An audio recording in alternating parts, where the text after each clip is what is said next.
name is Darren Palmer, and I'm from Cumberland, Rhode Island. A lot has been said tonight, so I'm not going to really share everything that I prepared. But I will. I want to read a little bit of something from Dr. Theo Colborn, who was really at the edge of endocrine disruption, and how that actually is affected by all the different chemicals and stuff that are used in fracking. And so I guess what concerns me, I have worked with neurologists and neuropsychophysiologists in that line of work, and I've seen people with kids with autism and all kinds of different neurological disorders. What Theo Colborn wrote had to do with, you have to forgive me, I'm very tired, but let me just turn the page here. It says, there are statistics tell us today that the odds of children developing attention deficit hyperactivity disorder, commonly called ADHD or autism or diabetes or obesity. Today, 1 out of every 3 babies will develop diabetes, and African American children are among the minorities that will it will be 1 out of every 2. 1 out of every 88 babies born today will develop autism spectrum disorder, and if you're a boy, that is 1 out of 54. And in less than 10 years, 80% of the population will be overweight. No women should have to live with knowledge of epidemics like that throughout their pregnancy, and then watch every day for the telltale sign that their precious baby might be diabetic or autistic because somehow the chemistry in her womb had been flawed. Many of these disorders that were once rare are the result of the fossil fuel derived chemicals interfering with our endocrine system and the overarching system that integrates all our body glands, like the pancreas, the thyroid, the adrenal, sex organs, and segments of the brain. And now we know every body fat, the stomach, and the intestines are all part of the endocrine system. They all produce hormones and function under our hormonal control. Hormones regulate how we develop in the womb and how our bodies function.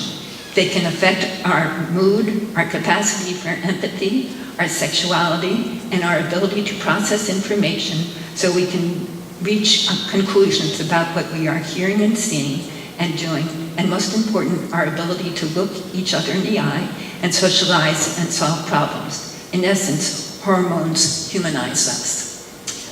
When our babies were born in the 50s, it goes on to say, they were not necessarily born with the problems that we're facing today.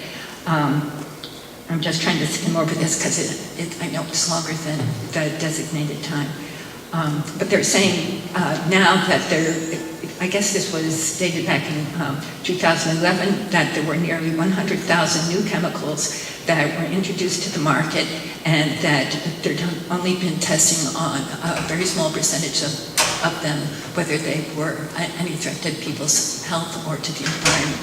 And so there are a lot of things like plastics and all these synthetic kind of materials that are being used but it has not been proved in science whether we should have any contact with them whatsoever. And so I just think of what they serve food in the hospitals on these styrofoam plates. That's not very healthy either, and I feel like the hospital pays very low rates to use them, and I just feel like that's a result of kind of like pushing these things onto the market whether we want them or not. After chilling warnings about 10 years ago, this had to do, I'll just say this, she's a wonderful researcher.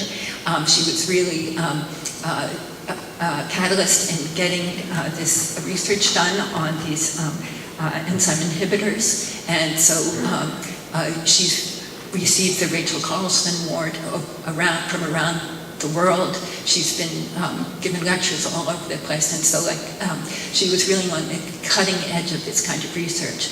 I feel like what's happened is that we look at this from so many different points of view as we've all experienced here tonight. And so it's like, there's the environmental, there's the physical, there's I'd even think of what's going on at the Indian breast patients in North Dakota, where they say that water is life.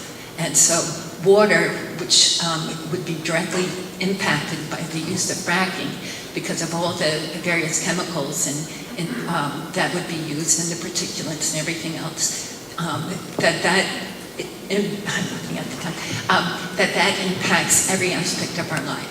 And so I'll make it very short and sweet. I just really hope that this is not passed. I feel like it's not in the best interest of our community, of our nation, and of the world. So.